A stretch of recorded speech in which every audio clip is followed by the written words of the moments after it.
2013년 3월 15일, 그날은 봄이 오는 걸 알려주는 따뜻한 하루였다. 정혜숙은 저녁 준비를 하며 딸 서연이 학교에서 돌아오기를 기다리고 있었다. 15살인 서연은 중학교 3학년으로 조용하고 책을 좋아하는 아이였다. 3살 터울인 오빠 민수는 이미 고등학교 2학년이 되어 학원에서 늦게 들어올 예정이었다. 서연이가 늦네. 혜숙은 시계를 보며 중얼거렸다. 평소 같으면 4시 30분이면 집에 도착하는데 벌써 6시가 넘었다. 남편 정창수가 회사에서 돌아왔다. 여보, 저녁 준비됐어? 응, 거의 다 됐는데 서연이가 아직 안 왔어. 학교에 뭔 일 있나? 전화해봐. 혜숙은 서연의 담임 선생님께 전화했다. 선생님, 서연이가 아직 집에 안 왔는데 학교에서 뭔 일 있었나요? 서연이요? 오늘 6교시 끝나고 집에 간다고 했는데요. 3시쯤에 교문을 나가는 걸 봤어요. 혜숙의 가슴이 두근거리기 시작했다. 3시에 학교를 나갔으면 벌써 3시간이 지났다. 친구들이랑 어디 갔을 수도 있어. 창수가 안정시키려 했지만 혜숙의 불안감은 커져만 갔다. 저녁 8시가 되어도 서연은 나타나지 않았다. 혜숙은 서연의 친구들에게 전화를 걸어봤지만 모두 서연을 보지 못했다고 했다. 여보, 경찰서에 신고해야겠어. 아직 일찍 아니야? 하루 정도는. 아니야, 서연이는 그런 아이가 아니야. 연락도 없이 이렇게 늦을 리 없어. 혜숙은 급히 경찰서에 신고했다.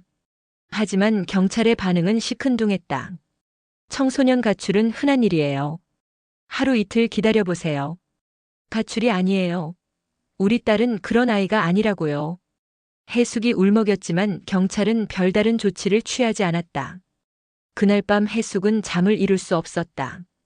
서연이 어디에 있을까? 무슨 일이 생긴 건 아닐까? 온갖 나쁜 상상이 머릿속을 맴돌았다. 다음 날 아침이 되어도 서연은 돌아오지 않았다. 이제 경찰도 본격적인 수사에 들어갔다. 마지막으로 목격된 곳이 어디인가요? 학교 앞 버스 정류장이에요. 3시 10분경에 CCTV에 찍혔어요. 혜숙은 그 버스 정류장으로 달려가 주변을 샅샅이 뒤졌다. 하지만 서연의 흔적은 어디에도 없었다. 서연아, 서연아. 혜숙은 목이 터져라 딸의 이름을 불렀다. 지나가는 사람들에게 서연의 사진을 보여주며 본 적 있는지 물어봤다. 이 아이 본 적 있으세요? 제 딸이에요. 하지만 대부분의 사람들은 고개를 저었다. 며칠이 지나면서 경찰 수사도 본격화됐다. 서연의 휴대폰 통화 기록, 교우 관계, 학교 생활 등 모든 것을 조사했다. 하지만 특별한 단서는 나오지 않았다. 딸이 평소에 고민이 있다던가 스트레스를 받는 일이 있었나요? 아니에요. 서연이는 항상 밝고 명랑했어요. 친구들과 갈등은 없었고요. 전혀요. 성격이 워낙 온순해서. 혜숙은 경찰의 질문에 답하면서도 억울했다. 왜 자꾸 서연이가 가출했다는 식으로 몰아가는 걸까? 일주일이 지나고 한 달이 지나도 서연의 소식은 없었다. 혜숙은 점점 야위어갔다. 밤낮으로 딸을 찾아 헤맸지만 아무런 단서도 찾을 수 없었다. 엄마, 그만해. 몸 망가져. 민수가 걱정스럽게 말했다. 고등학생인 민수도 누나의 실종으로 큰 충격을 받았다. 민수야, 내 누나를 찾아야 해. 경찰에서 찾고 있잖아. 경찰은 믿을 수 없어. 엄마가 직접 찾아야 해. 혜숙은 전국의 아동보호소, 미아센터, 병원까지 다니며 서연을 찾았다. 실종 신고 전단지를 만들어 곳곳에 붙이고 인터넷에도 올렸다. 하지만 시간이 지날수록 희망은 점점 사라져갔다. 1년이 지나고 2년이 지나도 서연의 소식은 전혀 없었다. 경찰 수사도 미제 사건으로 분류되었다. 더 이상 할 수 있는 수사가 없습니다. 경찰의 말에 혜숙은 절망했다. 그럼 제 딸은 어떻게 되는 거예요? 계속 찾아보겠지만 현실적으로 어려울 것 같습니다. 혜숙은 주저앉아 울었다. 딸을 지키지 못한 죄책감과 슬픔이 밀려왔다. 창수도 많이 힘들어했다. 아내가 너무 괴로워하는 모습을 보기 어려웠다. 여보, 우리 이제 받아들여야 하는 거 아니야? 받아들인다고? 내 딸을 포기하라고? 그게 아니라 우리가 이렇게 계속 살 수는 없잖아. 당신은 그래도 되겠지. 하지만 나는 안 돼. 부부 관계도 점점 나빠졌다. 서연의 실종은 가족 전체를 파괴하고 있었다. 3년 후 창수가 과로로 쓰러져 갑자기 세상을 떠났다. 해숙은 남편마저 잃고 완전히 절망에 빠졌다. 엄마, 이제 우리만 남았어. 민수가 어머니를 위로했다. 하지만 해숙은 여전히 서연을 포기할 수 없었다. 민수야, 내 누나는 살아있어. 엄마가 느껴져. 엄마, 언젠가 돌아올 거야. 엄마가 기다릴게. 해숙은 그날부터 더욱 간절히 딸을 기다렸다. 서연의 방도 그대로 두고 매일 딸이 돌아올 것처럼 준비했다. 10년이 흘렀지만 해숙의 마음속에서 서연은 여전히 15살 소녀로 남아있었다. 그리고 마침내 그날이 왔다. 운명의 재회가 기다리고 있는 날이. 2023년 5월 서연이 사라진 지 정확히 10년이 지났다. 해숙은 이제 65세가 되었고 민수는 32세의 성인이 되어 회사에 다니고 있었다. 하지만 해숙의 일상은 여전히 서연을 중심으로 돌아갔다. 매일 아침 서연의 방을 청소하고 저녁에는 서연이 좋아했던 음식을 준비했다. 혹시나 하는 마음에 딸이 언제 돌아와도 좋도록 준비해두는 것이었다. 엄마, 오늘 중요한 얘기가 있어. 어느 일요일 오후 민수가 진지한 표정으로 말했다. 무슨 얘기? 사실, 사귀는 사람이 있어. 해숙은 놀랐다. 민수가 연애 이야기를 한 적이 거의 없었기 때문이다. 정말? 어떤 사람인데? 회사 후배인데. 정말 좋은 사람이야. 민수의 얼굴에 행복한 미소가 번졌다. 그래? 언제부터 사귄 거야? 1년 정도 됐어. 그런데 결혼하고 싶어. 결혼? 해숙은 기쁘면서도 복잡한 마음이었다. 아들이 행복한 것은 좋지만 서연이 없는 상황에서 결혼식을 치르는 것이 마음에 걸렸다. 언제 한번 데려와. 엄마가 봐야지. 다음 주에 데려올게. 엄마 마음에 들 거야. 일주일 후 민수가 약혼녀를 데리고 왔다. 해숙은 거실에서 긴장하며 기다리고 있었다. 엄마 소개할게. 내 여자친구 유나야. 문이 열리고 젊은 여성이 들어왔다. 25세 정도로 보이는 단정한 모습의 여성이었다. 안녕하세요. 유나라고 합니다. 여성이 인사하는 순간 해숙은 숨이 멎는 것을 느꼈다. 그 얼굴, 그 눈매, 그 목소리. 어머님, 괜찮으세요? 유나가 걱정스럽게 물었다. 해숙은 말을 할 수 없었다. 10년 전 사라진 딸 서연과 너무나 닮아 있었다. 아니, 닮은 정도가 아니라 거의 똑같았다. 엄마, 왜 그래? 민수가 걱정스럽게 어머니를 바라봤다. 아, 아니야. 잠깐 어지러웠어. 해숙은 억지로 미소를 지으며 자리에 앉았다. 하지만 눈은 계속 유나를 향해 있었다. 어머님, 처음 뵙겠습니다.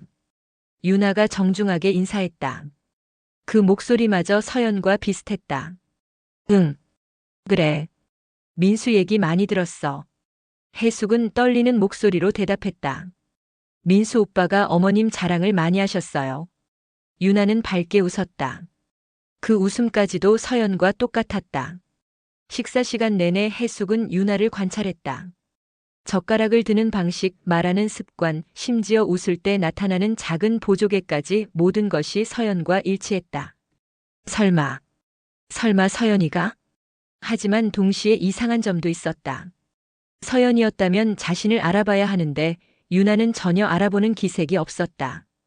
유나 씨는 가족이 어떻게 되세요? 해숙이 조심스럽게 물었다. 부모님은 일찍 돌아가셨어요. 할머니, 할아버지께서 키워주셨죠. 형제자매는? 없어요. 외동딸이에요.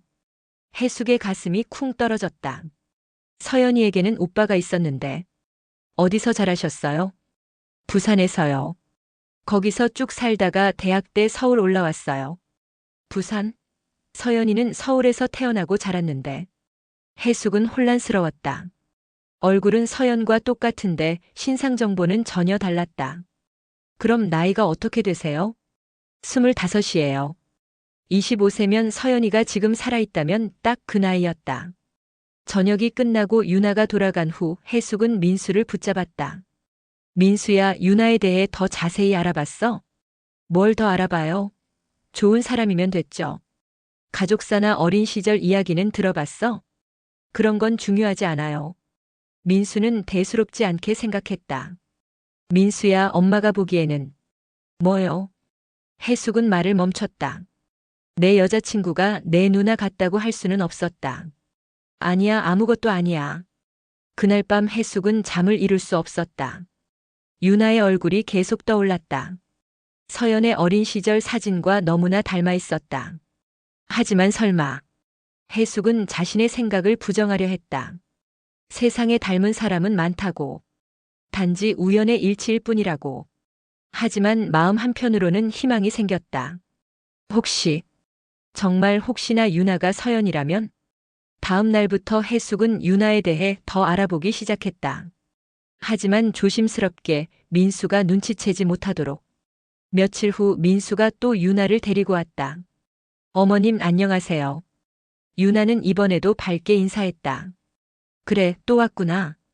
해숙은 유나를 유심히 관찰했다. 이번에는 확실히 하고 싶었다. 유나야, 어린 시절 사진 같은 거 있어? 어린 시절 사진이요? 응, 궁금해서. 어떻게 생겼을지. 아, 사진은 별로 없어요. 할머니께서 사진 찍는 걸 안 좋아하셨거든요. 그래도 하나쯤은. 정말 없어요.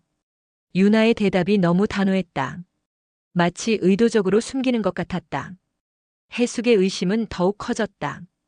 정말 유나가 서연일까? 만약 그렇다면 왜 자신을 알아보지 못하는 걸까? 그리고 왜 다른 신분으로 살고 있는 걸까? 해숙은 진실을 알아내기로 결심했다. 유나에 대한 의심이 커진 해숙은 본격적으로 조사를 시작했다. 민수에게는 들키지 않으려 노력하면서도 유나의 과거에 대한 단서를 찾고 있었다.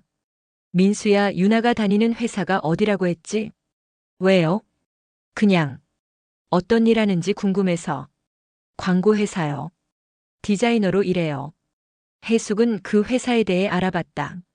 실제로 유나라는 이름의 직원이 있었다. 하지만 개인정보는 알 수 없었다. 며칠 후 민수와 유나가 결혼 계획에 대해 이야기하러 왔다. 어머님, 저희 내년 봄에 결혼하려고 해요. 유나가 밝게 말했다. 그래? 좋은 일이네. 해숙은 복잡한 마음으로 대답했다. 혼주는 누가 하실 거예요? 아, 저는 혼주가 없어요. 없다고? 부모님도 안 계시고 할머니, 할아버지도 이미 돌아가셨거든요. 그럼 다른 친척은? 친척도 거의 없어요. 유나의 대답에 해숙은 더욱 의심스러워졌다. 어떻게 혈육이 아무도 없을 수 있을까? 그럼 어린 시절은 누가 키워주셨어요? 할머니요. 부산에서. 할머니 성함은? 왜 그런 걸 물어보세요?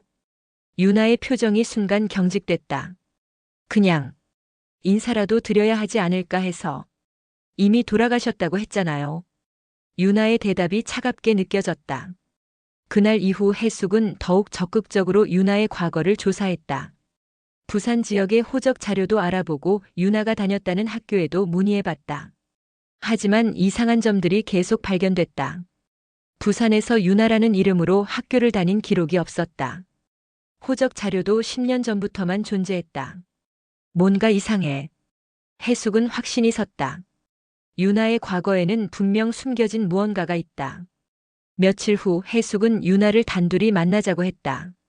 어머님이 저를 왜 따로 부르셨어요? 유나는 경계하는 눈빛이었다. 그냥 며느리가 될 사람과 얘기하고 싶어서. 네. 유나야, 솔직하게 물어볼게. 해숙이 진지한 표정으로 말했다. 내 과거에 뭔가 숨기는 게 있지? 무슨 말씀이세요? 어린 시절 사진도 없고 친척도 없고 학교 기록도 없고. 유나의 얼굴이 창백해졌다. 제가 뭘 숨긴다는 거예요? 그걸 내가 묻고 있잖아. 저는 그냥 평범하게 살았어요.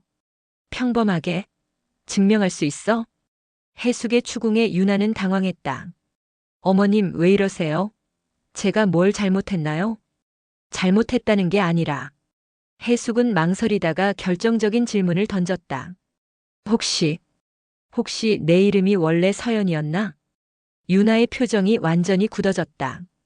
서연이요? 그래. 정서연. 저는 서연이 아니에요. 유나가 단호하게 부정했다. 정말? 네. 제 이름은 태어날 때부터 유나였어요. 하지만 유나의 목소리는 떨리고 있었다. 그럼 15살 때 서울에 온 적 없어? 없어요. 정말 확실해? 어머님, 왜 자꾸 이상한 질문을 하세요? 유나가 화를 내기 시작했다. 저를 의심하시는 거예요? 의심하는 게 아니라. 그럼 뭐예요? 저를 조사하시는 거예요? 해숙은 할 말이 없었다. 실제로 조사를 했기 때문이다. 유나야, 미안해. 하지만 뭐요? 너를 보면 자꾸 내 딸이 생각나. 딸이요? 10년 전에 잃어버린 딸이 있어. 해숙이 처음으로 서연에 대해 말했다. 그 아이와 내가 너무 닮았어. 닮았다고요? 응. 얼굴도 목소리도 모든 게. 유나는 한참 동안 해숙을 바라봤다. 어머님, 저는 그 서연이라는 아이가 아니에요. 정말? 네. 어머님이 잘못 보신 거예요. 유나의 부정은 단호했다. 하지만 해숙은 여전히 의심을 거두지 않았다. 그럼 증명해 볼 수 있어? 증명이요? 내 신분을 증명할 수 있는 거. 주민등록증 보여드릴까요? 그것만으로는 부족해. 해숙의 끈질긴 추궁에 유나는 화가 났다. 어머님, 정말 기분 나빠요. 미안하지만 저를 거짓말쟁이로 보시는 거예요? 그런 게 아니라. 그럼 뭐예요? 유나가 일어났다. 저는 이제 가볼게요. 유나야, 기다려. 하지만 유나는 돌아보지 않고 나가버렸다. 그날 저녁 민수가 화를 내며 집에 왔다. 엄마, 유나한테 뭐라고 한 거예요? 뭐라고 안 했어. 유나가 울면서 전화했는데 엄마가 자기를 의심한다고. 민수야. 엄마, 왜 그러세요? 유나가 뭘 잘못했다고. 민수는 어머니를 이해할 수 없었다. 민수야, 엄마 말 좀 들어봐. 뭔 말이요? 해숙은 고민 끝에 진실을 말하기로 했다. 유나가 내 누나와 너무 닮았어. 누나요? 서연이와 똑같아. 민수는 어머니의 말을 믿을 수 없었다. 엄마, 설마. 정말이야. 얼굴부터 목소리까지. 엄마, 그건 말이 안 돼요. 왜 말이 안 돼? 누나는 10년 전에. 민수도 누나의 실종을 쉽게 받아들일 수 없었다. 그래서 엄마가 확인해 보려는 거야. 확인이요? 유나가 정말 서연인지. 민수는 어머니가 너무 심각하다는 것을 느꼈다. 하지만 동시에 궁금해지기도 했다. 정말 유나가 누나일까? 해숙의 의심은 확신으로 바뀌어 가고 있었다. 유나의 과거에 대한 조사를 계속하면서 점점 더 많은 의심스러운 점들을 발견했다. 우선 유나의 주민등록 이력을 조회해봤다. 친분이 있는 동사무소 직원을 통해 알아본 결과 유나의 주민등록은 10년 전에 갑자기 부산으로 전입된 기록만 있었다. 그 이전의 거주지 기록은 전혀 없었다. 이상하네. 15살 이전 기록이 없다니. 해숙은 더 자세히 알아보기로 했다. 전국의 미아센터와 아동보호시설에 문의해봤다. 며칠 후 부산의 한 아동보호시설에서 연락이 왔다. 혹시 10년 전에 저희 시설에 들어온 아이에 대해 문의하신 분이세요? 네, 맞아요. 그때 15살 정도의 여자아이가 하나 들어왔었어요. 해숙의 심장이 뛰기 시작했다. 어떤 아이였는데요?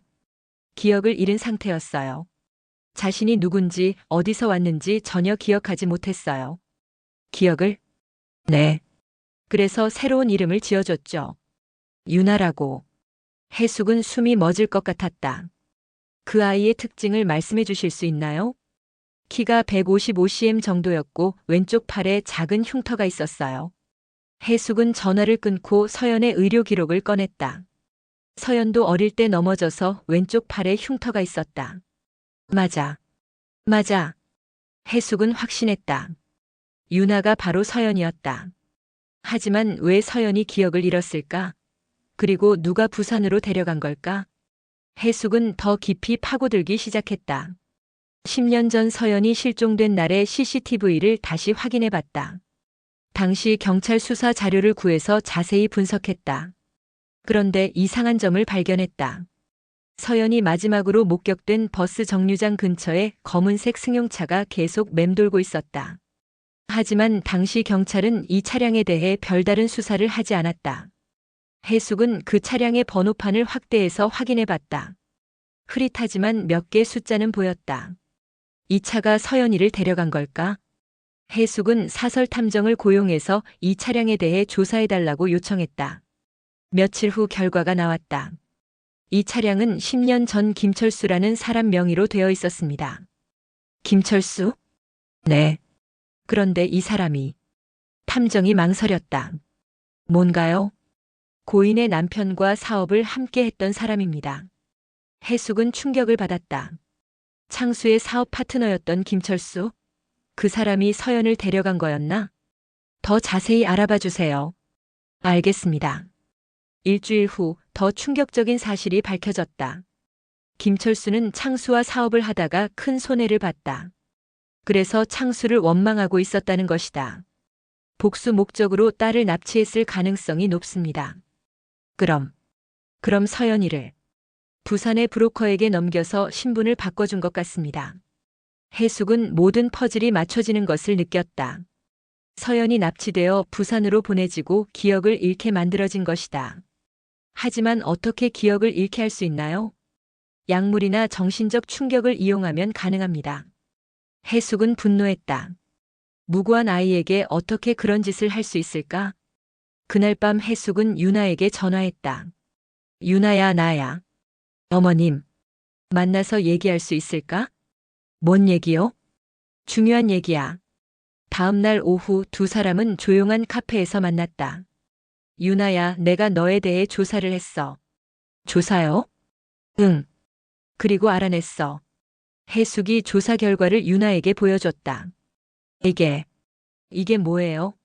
10년 전 부산 아동보호시설 기록이야. 유나의 얼굴이 창백해졌다. 그리고 이건 김철수라는 사람의 차량 기록이고. 이런 걸 왜 보여주세요? 유나야, 아니. 서연아. 해숙이 처음으로 서연이라고 불렀다. 저는 서연이 아니라고 했잖아요. 증거가 다 있어. 넌 내 딸이야. 아니에요. 유나가 소리쳤다. 저는 서연이 아니에요. 왜 그렇게 부정해? 뭔가 기억나는 거 아니야? 기억이요? 어린 시절 가족과 함께 했던 기억. 유나는 한참 동안 침묵했다. 저는 아무것도 기억 안 나요. 정말? 15살 이전 기억이 전혀 없어요. 유나가 처음으로 진실을 털어놓았다. 그때부터 시작된 거야. 누군가 내 기억을 지운 거야. 기억을 지웠다고요? 응. 그리고 새로운 신분을 만들어준 거고. 유나는 혼란스러워했다. 그럼 저는 정말 내 딸이야. 정서연. 해숙이 유나의 손을 잡았다. 엄마가 10년 동안 찾고 있었어. 하지만 유나는 그 손을 뿌리쳤다. 아니에요. 저는 서연이 아니에요. 서연아. 그만해요. 유나가 울면서 일어났다. 저를 혼란스럽게 하지 마세요. 그리고 뛰쳐나가 버렸다. 해숙은 그 자리에 혼자 남아 눈물을 흘렸다. 딸을 찾았지만 딸은 자신을 어머니로 인정하지 않았다. 하지만 해숙은 포기하지 않을 것이었다. 서연의 기억을 되찾아주고 진실을 밝혀낼 것이었다. 유나는 해숙과의 대화 이후 심한 혼란에 빠졌다. 자신의 정체성에 대한 의문이 계속 들었다. 정말 자신이 해숙의 딸인 서연일까? 집으로 돌아온 유나는 거울 앞에 서서 자신을 바라봤다. 해숙이 보여준 서연의 어린 시절 사진과 비교해봤다. 확실히 닮아 있었다. 하지만 나는 유나야. 유나는 자신에게 계속 그렇게 말했다. 하지만 마음 한편으로는 의심이 커져갔다. 그날 밤 유나는 이상한 꿈을 꿨다. 따뜻한 집에서 가족과 함께 밥을 먹는 꿈이었다. 어머니가 자신에게 반찬을 계속 챙겨주고 오빠가 농담을 하며 웃는 꿈이었다. 꿈에서 깨어난 유나는 눈물을 흘리고 있었다.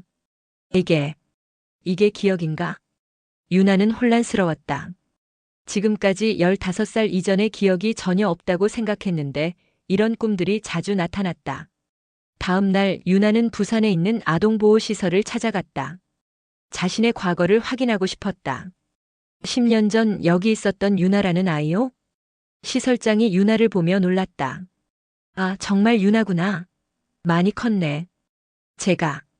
제가 여기 어떻게 왔었나요? 기억 안 나? 그때 기억을 잃은 상태로 왔었어. 누가 데려왔어요? 김 아저씨라는 분이. 그런데 자세한 건 말해주지 않더라고. 유나는 점점 해숙의 말이 맞다는 것을 느꼈다. 제가 정말 다른 곳에서 온 건가요? 그럴 가능성이 높지. 내가 여기 올 때 서울 말투를 썼거든. 유나는 충격을 받았다. 자신이 정말 서연일 수도 있다는 생각이 들었다. 하지만 동시에 다른 감정도 들었다. 분노였다. 만약 정말 제가 서연이라면.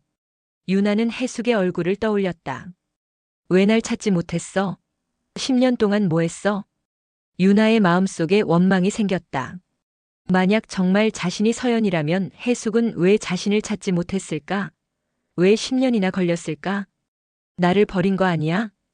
유나는 해숙에 대한 의심을 품기 시작했다. 혹시 해숙이 자신을 의도적으로 버린 건 아닐까? 며칠 후 유나는 민수를 만났다. 오빠 어머님이 저에 대해 뭐라고 하셨어요? 뭐라고 했다는 게? 제가 누나를 닮았다고. 민수는 어머니와 유나 사이에 뭔가 문제가 있다는 것을 느꼈다. 유나야, 혹시 엄마가 이상한 말 했어? 오빠는 누나 기억해요? 당연하지. 내 누나인데. 어떤 누나였어요? 민수는 서연에 대한 기억을 떠올렸다. 착하고 조용한 아이였어. 책 읽는 걸 좋아하고. 유나는 그 설명을 들으며 이상한 기분이 들었다. 자신과 비슷한 성격이었다. 누나가 사라졌을 때 어땠어요? 정말 충격이었어. 갑자기 사라져버렸으니까. 찾으려고 노력했어요? 당연하지. 엄마랑 아빠가 미친 듯이 찾았어. 민수의 말에 유나는 조금 안심했다. 적어도 찾으려고는 했구나. 그런데 왜 못 찾았을까요? 아무런 단서가 없었어. 마치 증발해버린 것처럼. 유나는 점점 확신이 서기 시작했다. 자신이 바로 그 서연이라는 것을. 하지만 동시에 복잡한 감정이 들었다. 기쁨과 분노가 동시에 밀려왔다. 가족을 찾았다는 기쁨과 10년간 혼자 살아야 했다는 분노가. 오빠. 왜? 만약 누나가 돌아온다면 어떨 것 같아요? 돌아온다고? 그냥 가정에서. 민수는 잠시 생각했다. 정말 기쁠 거야. 엄마도 나도. 정말요? 당연하지. 가족인데. 유나는 민수의 말을 들으며 마음이 따뜻해졌다. 적어도 민수는 자신을 환영할 것 같았다. 하지만 해숙에 대해서는 여전히 복잡한 감정이었다. 그날 밤 유나는 중요한 결정을 내렸다. 자신이 서연이라는 것을 인정하기로 한 것이다. 하지만 동시에 해숙에게 복수하기로도 했다. 10년 동안 나를 찾지 못한 대가를 치르게 할 거야. 유나는 교묘한 계획을 세우기 시작했다. 우선 민수와 결혼해서 해숙의 며느리가 되는 것이다. 그리고 해숙을 서서히 괴롭히는 것이다. 자신이 서연이라는 것을 알면서도 모르는 척하고 해숙이 고통스러워하는 모습을 지켜보는 것이다. 민수 오빠는 정말 사랑해. 유나는 민수에 대한 감정은 진짜였다. 하지만 해숙에 대해서는 복수심이 더 컸다. 다음 날부터 유나는 계획을 실행에 옮겼다. 해숙이 자신을 서연이라고 확신하고 있다는 것을 알면서도 계속 부정하는 것이었다. 어머님, 저는 정말 서연이 아니에요. 유나는 해숙 앞에서 연기했다. 제발 그런 말씀하지 마세요. 해숙이 괴로워하는 모습을 보며 유나는 묘한 쾌감을 느꼈다. 저는 그냥 유나예요. 서연아, 제발. 서연이라고 부르지 마세요. 유나는 계속 해숙을 거부했다. 며칠 후 유나는 민수에게 청혼을 받았다. 유나야, 나와 결혼해 줄래? 정말요? 응. 엄마도 찬성하셔. 유나는 속으로 웃었다. 해숙이 얼마나 고민했을지 상상이 갔다. 자신의 딸일 수도 있는 사람과 아들이 결혼하는 것을. 네, 좋아요. 유나는 민수의 청혼을 받아들였다. 이제 본격적인 복수가 시작될 것이었다. 해숙이 얼마나 고통스러워할지 유나는 기대하고 있었다. 하지만 유나는 아직 모르고 있었다. 진짜 진실이 무엇인지, 그리고 누가 진짜 피해자인지를. 해숙은 유나가 서연임을 확신했지만 유나가 계속 부정하는 상황에서 더 확실한 증거를 찾기로 했다. 그리고 마침내 10년 전 사건의 전모를 밝혀낼 단서를 발견했다. 사설 탐정을 통해 김철수에 대한 더 자세한 조사 결과가 나왔다. 김철수는 정창수 씨와 함께 건설업을 했었습니다. 그래서요. 2012년에 큰 프로젝트에서 실패해서 막대한 손실을 봤어요. 얼마나요? 약 20억 정도. 그런데 그 손실의 원인이 정창수 씨의 실수였다고 김철수가 주장했습니다. 해숙은 남편 창수가 그런 일이 있었다고 말한 적이 없어서 놀랐다. 하지만 정창수 씨는 자신의 잘못이 아니라고 했고 두 사람 사이에 큰 갈등이 있었습니다. 그래서 복수를? 네. 김철수가 정창수 씨 가정을 망가뜨리려고 계획한 것 같습니다. 탐정은 더 충격적인 사실을 알려줬다. 김철수는 조직적으로 움직였습니다. 아동 납치 전문 브로커와 연결되어 있었어요. 브로커요? 네. 아이들을 납치해서 신분을 바꿔주는 조직이 있었습니다. 해숙은 소름이 돋았다.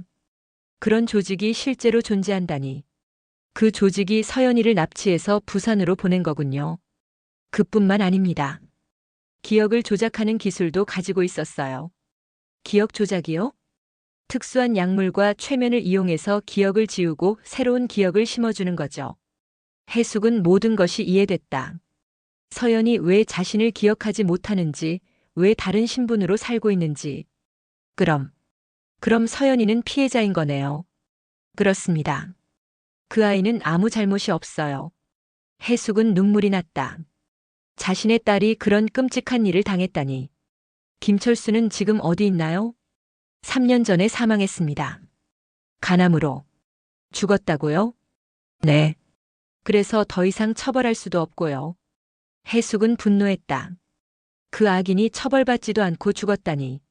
하지만 중요한 것은 서연을 되찾는 것이었다. 브로커 조직은 어떻게 됐나요? 대부분 검거됐습니다. 하지만 이미 피해를 본 아이들은 회복하기 어려워요. 기억을 되찾을 수는 없나요? 전문가의 도움을 받으면 가능할 수도 있습니다. 해숙은 희망을 가졌다. 서연의 기억을 되찾을 수 있다면.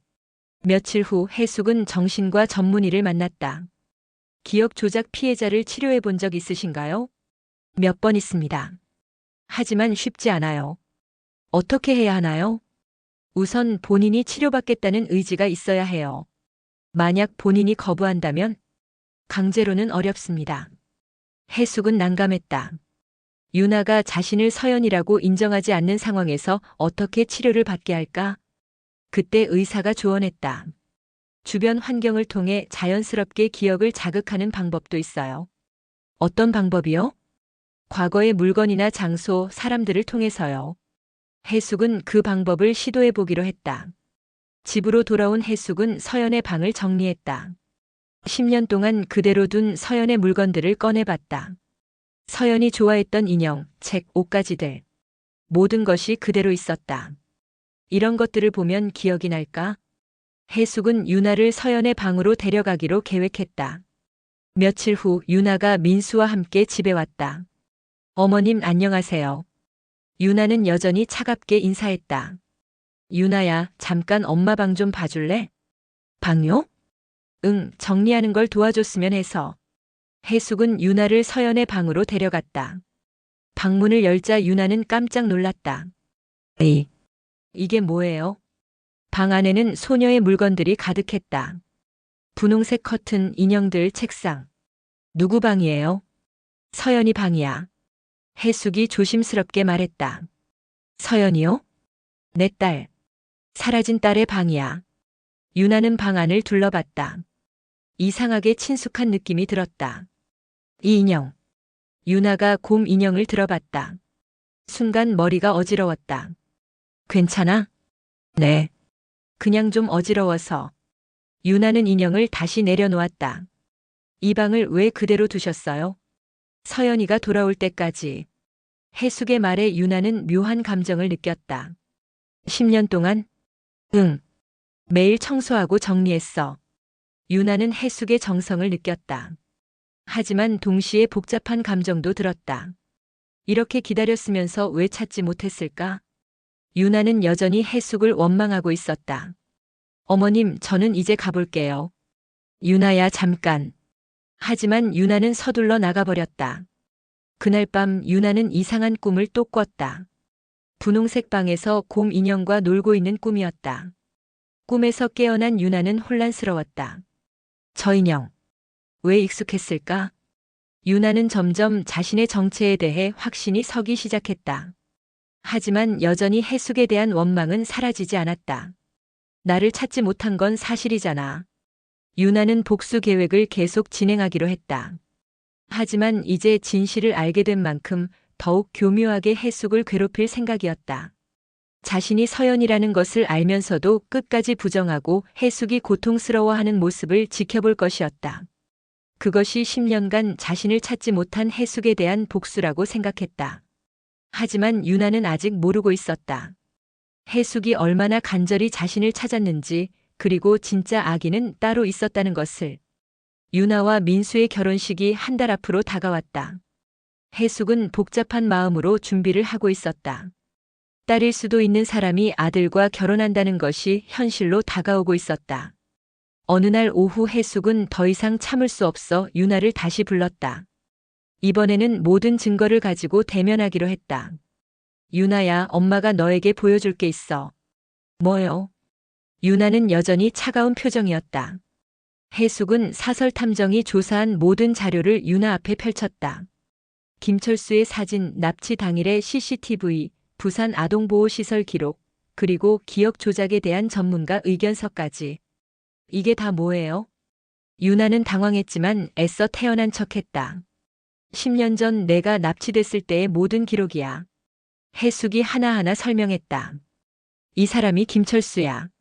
내 아빠와 사업을 하다가 원망을 품고 너를 납치한 사람이지.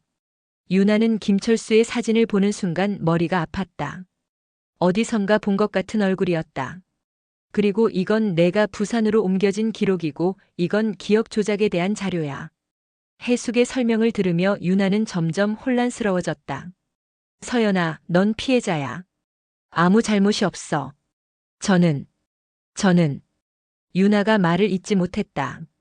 엄마가 너를 찾지 못한 게 아니야. 누군가 의도적으로 너를 숨긴 거야. 해숙의 말에 유나는 충격을 받았다. 그럼 정말로. 응, 넌 내 딸이야. 정서연. 해숙이 유나의 손을 잡았다. 엄마가 너를 버린 게 아니야. 유나는 눈물이 났다. 지금까지 품고 있던 원망이 무너져 내렸다. 그럼 정말 저를 찾으려고 했던 거예요? 10년 동안 하루도 빠짐없이 찾았어. 해숙도 눈물을 흘렸다. 미안해, 서연아. 엄마가 지켜주지 못해서. 엄마. 유나가 처음으로 해숙을 엄마라고 불렀다. 엄마. 유나는 해숙의 품에 안겼다. 10년 만에 모녀 재회였다. 보고 싶었어, 엄마. 나도 보고 싶었어, 서연아. 두 사람은 한참 동안 울었다. 하지만 기쁨도 잠시 현실적인 문제가 닥쳤다. 그럼 민수 오빠는? 유나가 민수를 떠올렸다. 민수는 내 오빠야. 오빠라고요? 응. 친오빠. 유나는 충격에 빠졌다. 자신이 사랑하는 사람이 친오빠였다니. 그럼 결혼은? 당연히 안 되지. 해숙의 말에 유나는 절망했다. 하지만 저는 민수 오빠를 사랑해요. 서연아. 진짜로 사랑해요. 유나가 울부짖었다. 어떻게 해요? 어떻게 해요? 유나는 감정이 폭발했다. 가족을 찾은 기쁨과 사랑을 잃은 절망이 동시에 밀려왔다. 그때 민수가 집에 들어왔다. 엄마, 유나야, 무슨 일이야? 왜 울고 있어? 민수는 두 사람이 울고 있는 모습을 보고 놀랐다. 민수야. 앉아. 해숙이 민수를 불렀다. 엄마가 중요한 얘기를 할게. 무슨 얘기요? 해숙은 민수에게도 모든 진실을 말했다. 유나가 서연이라는 것, 10년 전 납치 사건의 전모, 그리고 현재 상황까지. 민수는 처음에 믿을 수 없다는 표정이었다. 그럼 유나가 누나라고? 응. 그럴 리 없어요. 말이 안 돼요. 민수는 부정했다. 민수야, 증거가 다 있어. 해숙이 자료들을 보여줬지만 민수는 받아들이기 어려웠다. 아니에요. 유나는 내 여자친구예요. 민수야. 누나는 10년 전에 사라졌어요. 민수는 감정이 격해졌다. 그 유나가 바로 내 누나야. 아니에요. 민수가 소리쳤다. 저는 유나와 결혼할 거예요.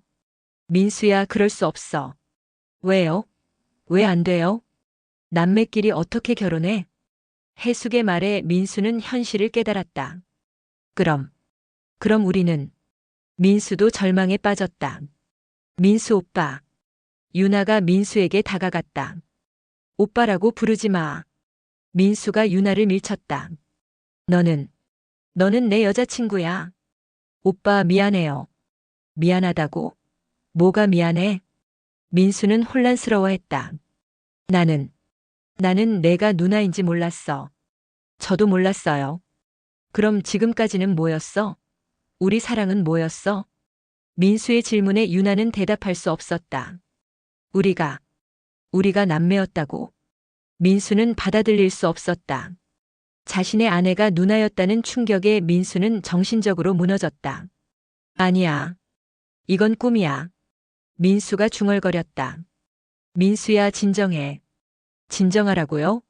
어떻게 진정해요? 민수는 집을 뛰쳐나갔다. 민수야. 해숙이 불렀지만 민수는 돌아보지 않았다. 그날 밤 가족 모두가 각자 다른 곳에서 밤을 보냈다. 해숙은 집에서 혼자 눈물을 흘렸다. 딸을 찾았지만 가족이 완전히 무너져버렸다.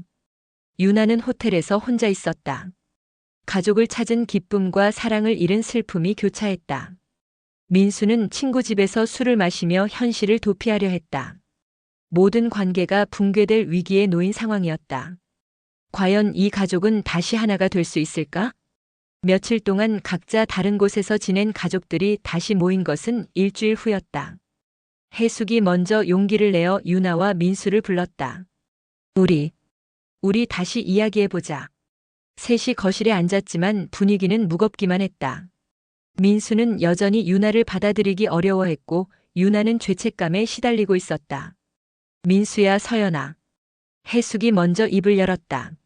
엄마가 미안해. 이런 상황을 만들어서. 어머니 잘못이 아니에요. 유나가 조용히 말했다. 아니야, 내 잘못이야. 내가 서연이를 지켜주지 못했고 빨리 찾지도 못했어. 해숙의 눈에서 눈물이 흘렀다. 당신이 내 친엄마라면 왜 나를 버렸냐고. 서연이가 그렇게 말했을 때 정말 가슴이 찢어지는 것 같았어. 엄마, 나는 널 버린 적이 없다. 널 찾으려 10년을 살았다. 해숙이 유나를 바라봤다. 하지만 그 10년 동안 내가 얼마나 힘들었을지 생각하면 미안해서 죽겠어. 유나도 눈물을 흘렸다. 엄마, 저도 미안해요. 엄마를 원망했어요. 원망해도 돼. 엄마가 지켜주지 못했으니까. 아니에요. 엄마도 피해자였어요. 유나는 이제 진실을 알고 있었다. 해숙이 얼마나 자신을 찾으려 노력했는지, 얼마나 고통스러워했는지. 서연아. 해숙이 유나를 껴안았다. 내 딸. 내 소중한 딸. 엄마. 모녀는 서로를 꼭 껴안고 울었다. 10년간의 그리움과 고통이 눈물로 흘러나왔다. 민수는 그런 두 사람을 바라보며 복잡한 감정에 휩싸였다. 누나를 찾았다는 기쁨과 사랑하는 사람을 잃었다는 슬픔이 교차했다. 민수야. 유나가 민수를 바라봤다. 오빠 미안해요. 뭐가 미안해? 내 잘못이 아닌데. 민수도 이제 현실을 받아들이고 있었다. 하지만 오빠를 속인 건 맞아요. 속인 게 아니야. 너도 몰랐잖아. 민수가 유나에게 다가갔다. 누나. 정말 누나구나. 오빠. 보고 싶었어, 누나. 민수가 유나를 껴안았다. 이번에는 연인이 아닌 남매로서의 포옹이었다. 나도 보고 싶었어, 오빠. 유나도 민수를 껴안으며 울었다. 가족 셋이 함께 울면서 10년간의 아픔을 치유하기 시작했다. 며칠 후 유나는 중요한 결정을 내렸다. 엄마, 오빠, 저는 이제 떠날게요.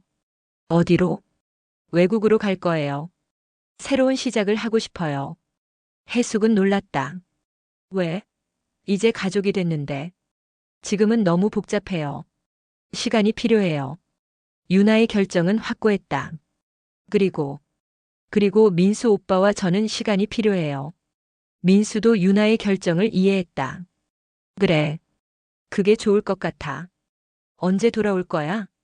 해숙이 물었다. 모르겠어요. 하지만 언젠가는 돌아올게요. 서연아. 엄마, 저를 이해해 주세요.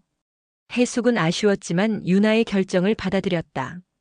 일주일 후 유나는 정말로 외국으로 떠났다. 공항에서 가족들이 배웅을 나왔다. 잘 가, 서연아. 엄마 건강하세요. 편지에. 네. 유나는 민수와도 작별 인사를 했다. 오빠 행복하세요. 너도. 그리고 좋은 사람 만나. 오빠도요. 마지막으로 유나는 해숙을 꼭 껴안았다. 엄마 사랑해요. 나도 사랑해, 내 딸. 유나가 출국장으로 사라지는 모습을 보며 해숙은 눈물을 흘렸다.